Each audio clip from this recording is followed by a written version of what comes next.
It began innocently enough, a typical high school field trip to Ridgewood's old railway yard. The place reeked of rust and history, a patchwork of forgotten machinery and overgrown tracks.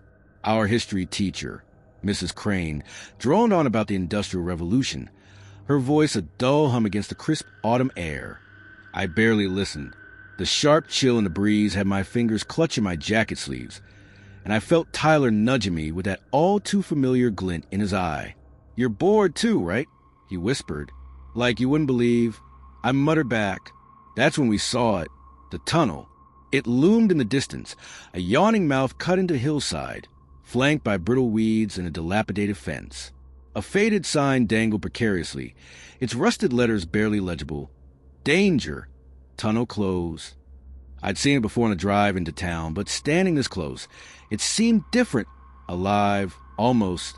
Tyler grinned, the kind of grin that meant trouble. "You thinking what I'm thinking?" I wasn't, but the words slipped out anyway. "We shouldn't." "Exactly," he said, grabbing my arm and tugging me toward the fence. It was stupid. Every instinct screamed at me to stay with the group, but something about the tunnel pulled me in. Maybe it was a thrill of rebellion, or maybe it was that nagging itch of curiosity I could never shake. We ducked under the chain-link barrier, our flashlights flickering to life as we stepped into the cool darkness. The air changed instantly. It was colder, damp, and thick with the scent of mildew. Our footsteps echoed unervingly, and as we moved deeper, the wind seemed to carry faint whispers, soft, almost human. "Do you hear that?" I asked, my voice barely above a whisper. Tyler shrugged. "It's just the wind. Don't freak yourself out." But I wasn't so sure. The deeper we went, the more oppressive the air became, pressing against my chest like a vice. That's when we saw it. An abandoned train car, derelict and half-submerged in shadow. Its metal frame was warped and battered, as if it had been dragged there against its will. "Creepy," Tyler said, his flashlight beam dancing over the car's surface. "Let's just go back," I urged. But Tyler was already moving toward it, curiosity outweighing caution. The door hung ajar, groaning softly as he nudged it open. Against every ounce of common sense, I followed him inside. The first thing I noticed was a smell, a nauseating blend of rot and rust that made my stomach churn. The second was the claw marks. They adorned the walls and floor, deep and jagged, as if some massive beast had tried to tear its way out. What the hell made those? I whispered. Tyler didn't answer. His flashlight had landed on something at the far end of the car. I followed his beam and froze. It was a figure, tall, impossibly gaunt, with skin stretched tight over protruding bones.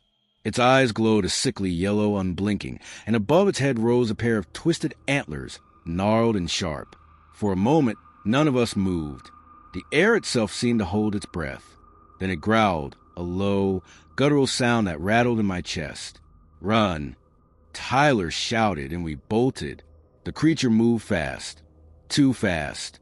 Its footsteps were a cacophony of scraping metal and splintering wood, and every time I dared glance back, it was closer, its eyes burning to the darkness like twin embers. "Keep going!" Tyler yelled, but I was already faltering. My lungs burned, my legs felt like lead, and the tunnel seemed to stretch endlessly ahead. Then, just as the creature lunged, a deafening siren blared outside. The noise was jarring, unnatural, and it sent the creature reeling. It howled, a sound of pure fury, before retreating into the shadows. We didn't stop running until we were back with the group, our breaths coming in ragged gasps. Mrs. Crane stared at us, her face a mixture of anger and concern, but her scolding was cut short by the arrival of the local authorities. Apparently, the siren was part of an old emergency system, triggered by motion sensors. One of the officers, a grizzled man with a thick Ridgewood accent, asked us what we were doing in the tunnel. When we told him, his face grew pale. "You're lucky you made it out," he said gravely. "What was that thing?" Tyler asked. The officer hesitated before replying. "Some folks call it a Wendigo, a spirit of hunger and greed. It lures people into places like that, places no one's supposed to go." The word sent a chill down my spine. I'd heard the stories before, but they always felt distant, like something out of a campfire tale. Now they felt all too real. That night, I couldn't sleep. The creature's glowing eyes haunted my dreams, and every creak of the house sent my heart racing. But more than fear, there was something else, a gnawing curiosity that refused to let go. I started researching the Wendigo, combing through old books and internet forums for any scrap of information. The more I learned, the more obsessed I became. It wasn't just a myth. There were patterns, accounts, pieces of a puzzle that seemed too intricate to ignore. Tyler thought I was crazy. "Why can't you just let it go?" he asked one afternoon. I didn't have an answer.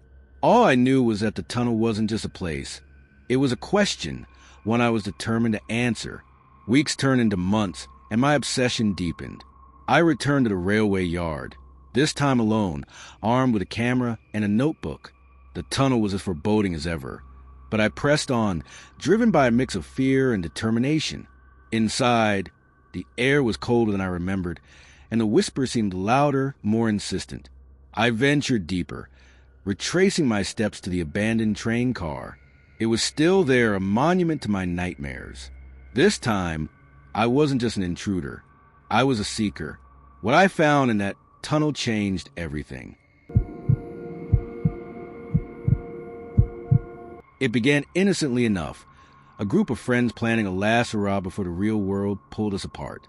The final year of college was supposed to be about living fully, but none of us could have known the horror that awaited in those shadowy Appalachian woods.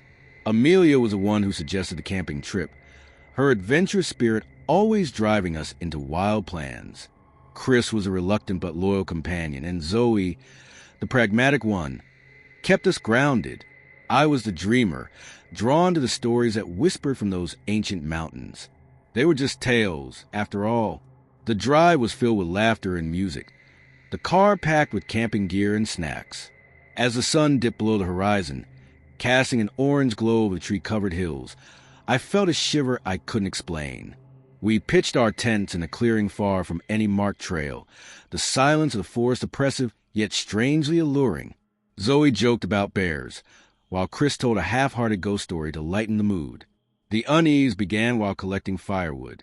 Amelia had wandered a little further than the rest of us, her voice echoing as she called out. When she returned, her face was pale. "I swear I saw someone," she said, her voice trembling. Tall, thin, with glowing eyes. Chris laughed it off, muttering something about her overactive imagination, but I saw the fear in her eyes. That fear planted a seed in my mind. Night fell, and the forest transformed. The sounds of chirping crickets and rustling leaves faded, replaced by an eerie stillness. As we sat around a campfire, sharing stories and roasting marshmallows, the silence pressed in. Then came the first howl, low and mournful, unlike any animal I'd ever heard. Zoe froze mid-sentence. "Coyotes, maybe," she offered, though her voice lacked conviction. Scratching followed, faint at first, then louder, circling our tents. Chris grabbed a flashlight, his bravado masking unease. "I'll check it out," he said, though none of us wanted him to go. The seconds stretched unbearably as we waited for his return. When he did, his face was ashen. "I saw it," he whispered, "at the edge of the clearing, watching us. Just standing there. We should have left then, but the idea of navigating the dense woods at night felt equally terrifying. The hours dragged on, each sound amplified by our fear. None of us slept. At dawn, we hastily began packing, the weight of the unseen presence pressing down on us. And then it came. It stepped from the shadows with an unnatural grace, its skeletal frame towering over us. The glowing amber eyes burned with an intelligence that chilled my soul. Its face was hollow, its mouth twisted in a grotesque grin that revealed rows of jagged teeth. But it was the voice, or whatever it was, that truly broke us. It didn't speak aloud. Instead, it was in our minds, whispering our fears, our secrets. Chris dropped his bag, his body rigid. He gasped as if struggling to breathe, his eyes wide with terror. "It's in my head," he choked out. Amelia and I screamed for him to move, but it was Zoe who grabbed his arm. "Run!" she shouted, her voice cutting through paralysis. We ran, dragging Chris with us, his feet stumbling as though he were fighting some unseen force. The Wendigo followed, its inhuman speed closing the distance faster than we thought possible. I will never forget the sound of its guttural growl, nor the way its clawed hands reached out, almost brushing my shoulder as we dove into the car. The engine roared to life, and we sped away, the creature chasing us until the trees thinned and sunlight broke through. Only then did it stop, its form retreating into the shadows, leaving us breathless and shaking. Months passed, but the terror didn't fade. Chris was never the same after that night. He grew distant, his once vibrant energy replaced by a hollow silence. Amelia and Zoe tried to talk to him, but he would only shake his head, his eyes darting to unseen corners. I began having nightmares, vivid and suffocating, of those amber eyes watching from the dark. Then one day, Chris vanished. He didn't leave a note, didn't tell anyone where he was going. The police found his car abandoned near another forest, miles away from where we had camped. No one could explain it, but I knew. Deep down I knew. The Wendigo had marked him, and it had come to claim him. Amelia and Zoe refused to speak of that night again. I tried once, months later, bringing up the figure in the woods, but Amelia cut me off, her voice sharp and trembling. "We don't talk about it," she said, her eyes haunted. Now, years later, I find myself drawn back to those woods. Something calls to me, a pull I can't resist. I hear the howls in my dreams, feel the amber gaze watching from every shadow. I know I shouldn't go back. I know the Wendigo waits, hungry, patient. But the stories, the legends, they were never just tales. They were warnings. And now, I fear I'm the next to be marked.